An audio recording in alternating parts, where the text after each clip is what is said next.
दारू घोटाला के खिलाफ आम आदमी पार्टी के बड़का आंदोलन शक्ति जिला ले हुई सैकड़ों कार्यकर्ता मन शामिल।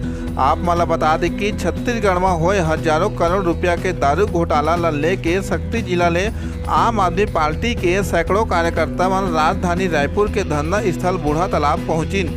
जी हां, हजारों के संख्या में कार्यकर्ता मन मुख्यमंत्री निवास के घेराव पर निकलिन।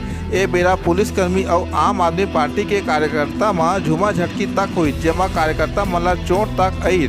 सीजी पंचायत न्यूज ले ब्यूरो रिपोर्ट। गांव देहात के हर छोटे छोटे समाचार बा हमारे चैनल ला लाइक और सब्सक्राइब जरूर करो।